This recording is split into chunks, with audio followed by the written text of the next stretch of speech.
Buenas noches, bienvenidos a un programa más de Esa es la Pregunta, que vamos de lunes a viernes a las 9 de la noche.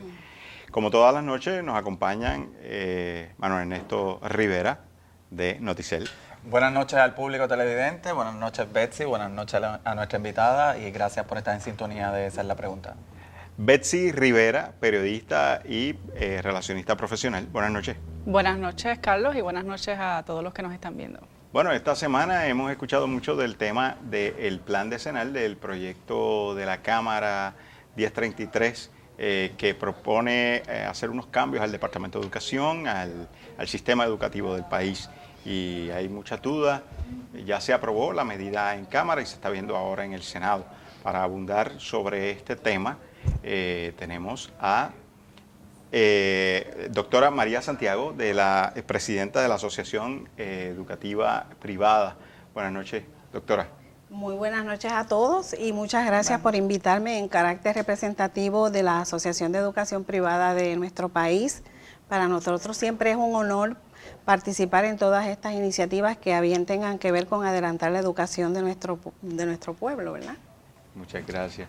Doctora, rompiendo el hielo de inmediato, ¿se afectan o no se afecta la educación privada con la propuesta? Aprobar una ley para establecer como política pública el que el Departamento de Educación Pública del país esté regido por planes decenales educativos.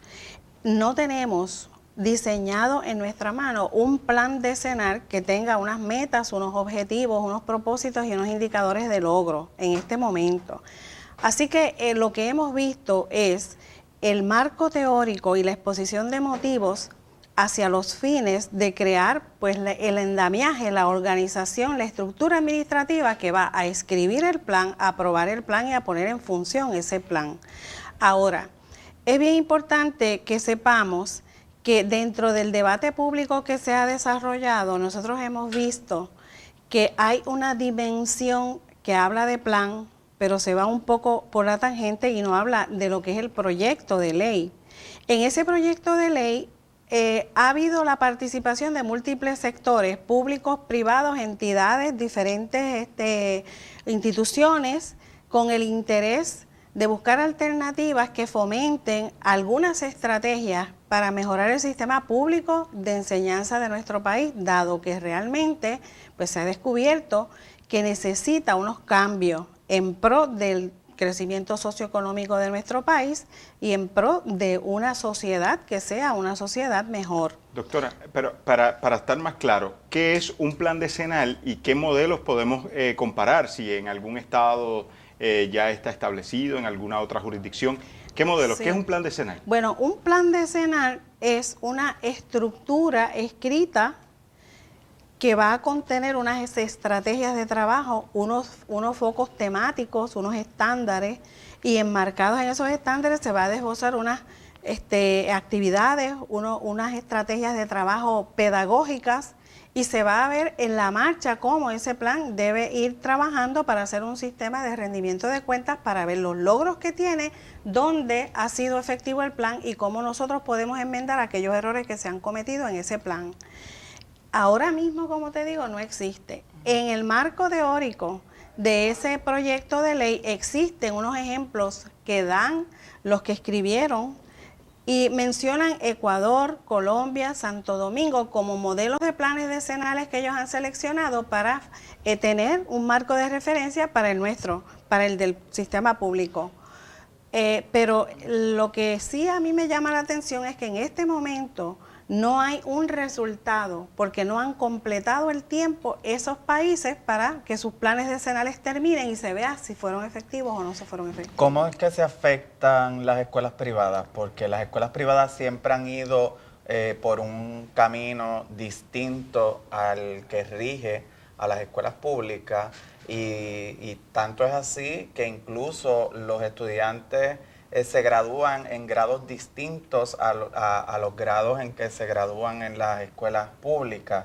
En escuela pública elemental es de 6º grado, en la escuela privada corre casi hasta 8º. O sea, ¿por qué ustedes se verían afectados con el plan decenal? Sí, el plan decenal expone que hay 3 puntos medulares que son los descubrimientos que han hecho estos grupos transsectoriales, como que son los que afectan el que el sistema educativo público sea efectivo.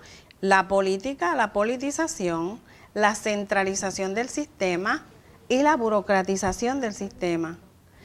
Si nosotros comparamos cómo es que nosotros nos afectamos y vemos esas tres problemáticas, si tomamos la primera, cada escuela privada es una escuela única e irrepetible. Todas las escuelas privadas tienen su propia filosofía, su misión y su visión. Y en una escuela privada el factor de la política no está incluido, porque ahí hay una administración que es autónoma y no depende de cambios de política ni de gobiernos de turno. Por eso, lo que no entendemos es cómo se afecta las escuelas privadas con la aprobación de un plan decenal que básicamente sería aplicable al sector público, no a las escuelas privadas. Sí, pero hay una parte que no, ya te voy a contestar, pero quiero darte este preámbulo de estos 3 puntos que ellos dicen que son el problema. Doctora, vamos a hacer una cosita. Antes de que conteste estos 3 puntos, vamos a ir a una pausa y cuando regresemos nos abundan esos 3 puntos. ¿Cómo no? Luis Vega Ramos, representante. Saludos a ti, a los amigos que nos acompañan como siempre, a nuestros periodistas y a la invitada y al país. Doctora, quedó en el tintero los tres puntos que usted iba a decir. Que yo decía. Primero hablé de la política en la educación, como dice el proyecto de ley, luego la descentralización y luego la desburocratización, que estos puntos es muy poco lo que inciden en la educación privada del país por la naturaleza de que cada escuela por sí es un sistema y tiene su filosofía y su misión. Pero ¿qué en realidad nos preocupa? Bueno, dentro del proyecto se estipula que van a haber posiblemente o tácitamente una enmiendas a las leyes existentes y a los reglamentos, a todo lo que es el Departamento de Educación y el Consejo General, que están vistas como agencias vinculadas dentro de ese proyecto de ley.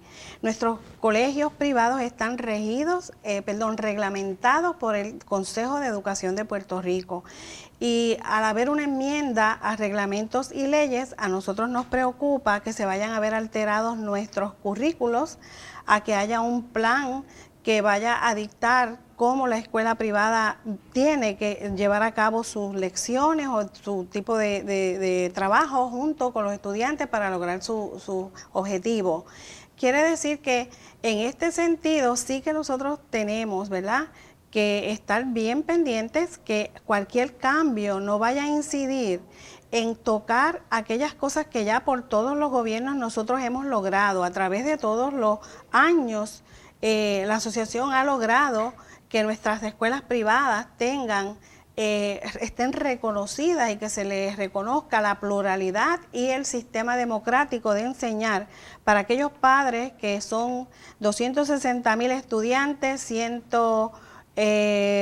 10,000 escuelas privadas y más de 10,000 empleados en esta industria de la educación privada, se le pueda preservar ese derecho y dentro de esta democracia que los padres tengan la libertad de seleccionar aquellas filosofías educativas que a bien quieran tener para ayudar en el quehacer educativo de la formación académica y el carácter de sus hijos. A eso yo quería ir y qué bueno que tenemos al representante aquí, porque ya cuando estamos entrando, ustedes dicen que podría afectarse el currículo de las escuelas privadas. Yo no tengo hijos, pero si los tuviera y quisiera una educación distinta a la que ofrece el Estado, quizás una educación bilingüe, que siempre es un balón político en el sistema público de enseñanza, pues ¿dónde estaría la diferencia? Esa intromisión del Estado en la educación privada, más allá de acreditar o de velar porque la educación privada sea adecuada y cumpla con los objetivos. Más allá de eso, entrar en el currículo. Cuando yo quiero una filosofía distinta en la educación para mis hijos, ¿por qué el Estado se quiere meter en eso? Además, ahí es que ha habido uno de los puntos de discusión más álgida en las pistas del plan decenal sobre qué pasa una vez que este plan decenal esté redactado, cuál es la discreción que tiene el gobernador, el secretario de Educación y la Asamblea Legislativa para implantarlo, modificarlo o rechazarlo. Y en ese sentido, pues el planteamiento precisamente que se ha hecho es que eso no puede pasar hasta que el Estado actúe, hasta que el gobernador actúe y la Asamblea Legislativa. Y la realidad del caso es que aunque es correcto que hay unas agencias vinculadas en las que está el Consejo General de Educación, la naturaleza de esa vinculación tiene que alterarse fundamentalmente como está en el proyecto, porque obliga a estas agencias a obedecer, y obliga en cierta medida a la legislatura y al propio gobernador a obedecer a un organismo, a una entidad extragubernamental. Y eso dentro de nuestro sistema constitucional es impermisible. Lo más que puede hacer esta entidad extragubernamental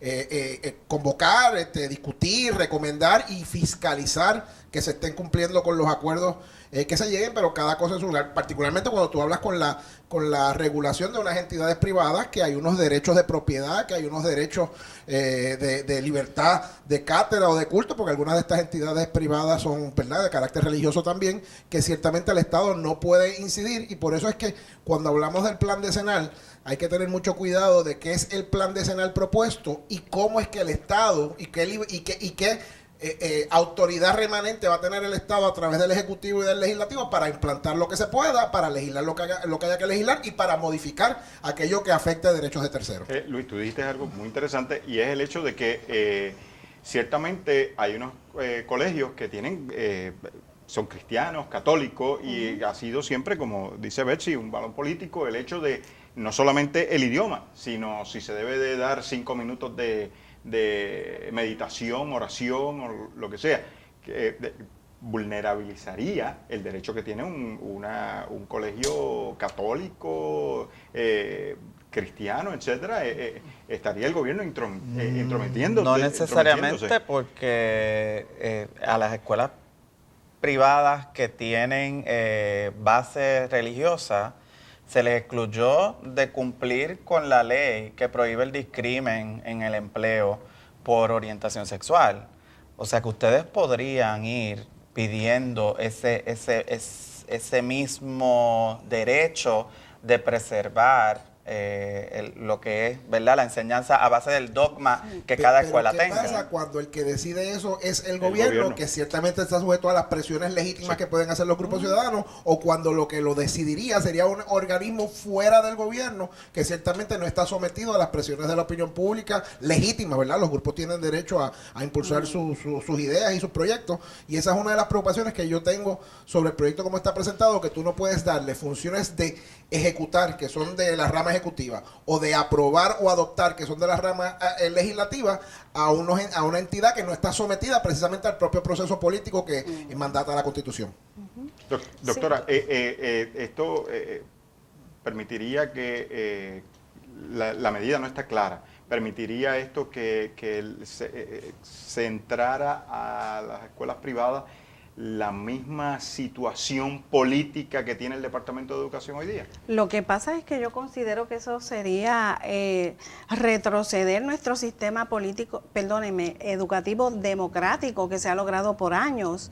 Eso sería imposible nosotros poder como pueblo aceptarlo, porque hay unos derechos adquiridos en términos de los padres que desean que sus hijos vayan a un sistema que no sea político, que sea apolítico y que esté con una filosofía como él entiende que debe ser, que él quiere criar a su hijo y que debe estar enmarcada su educación. Basado en eso y en lo que trajo la compañera, es que le traigo el ejemplo de la ley que prohíbe el discrimen en el empleo por orientación sexual, porque ustedes podrían ir con una alegación de que es inconstitucional que el Estado, al igual que, ¿verdad?, pretenda que ustedes contraten unas personas o que vayan o incurran en unas prácticas que son contrarias a su dogma. Sí, recuerda que esto está todavía en inicios. Todavía nosotros estamos escasos de mucha información porque el mismo honorable sabe que pues esto está todavía comenzando. Nosotros en la Asociación de Educación Privada, pues obviamente estamos muy atentos a todos estos cambios, a todo esto que se está escribiendo y a todas las ideas, porque ahora mismo no han sido concretadas en su totalidad, pero sí realmente nosotros como entidad de Asociación de Educación Privada estamos para defender y para estar prestos a vigilar que esa autonomía académica, que esa autonomía administrativa y filosófica de cada una de las instituciones privadas se mantenga, porque de otro modo sería retroceder. Es un fuerte, eso es una fortaleza de nuestra sociedad, tener una diversidad educativa donde el padre puede seleccionar cuál va a ser el curso de acción en términos de la educación de sus Y hijos. por lo menos este servidor, en su carácter de miembro de la Asamblea Legislativa, no estoy en posición de avalar un proceso legislativo que mine o menoscabe eso que acaba de plantear nuestra invitada en el día de hoy, porque precisamente esa diversidad de las opciones es una que los padres que quieran tener sus hijos y puedan en instituciones privadas deben poder preservar.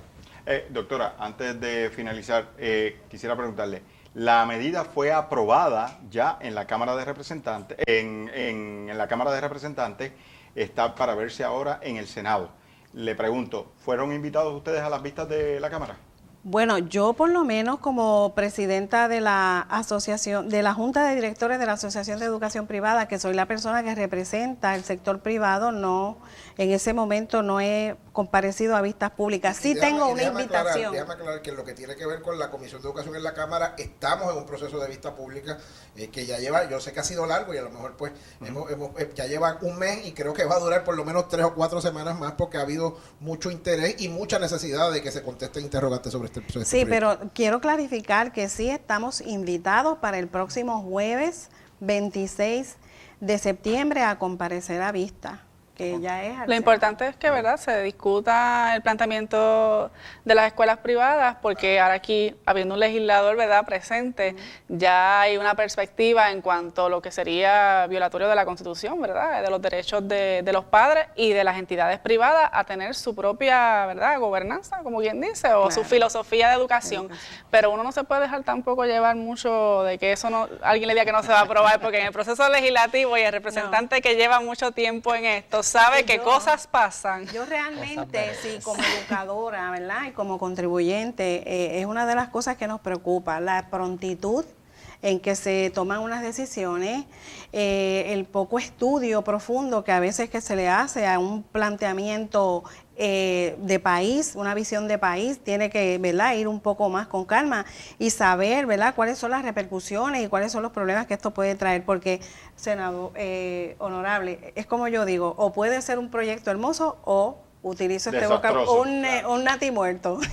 Doctora María Santiago, gracias por aceptar nuestra invitación en la noche de hoy. Le agradecemos por su aportación.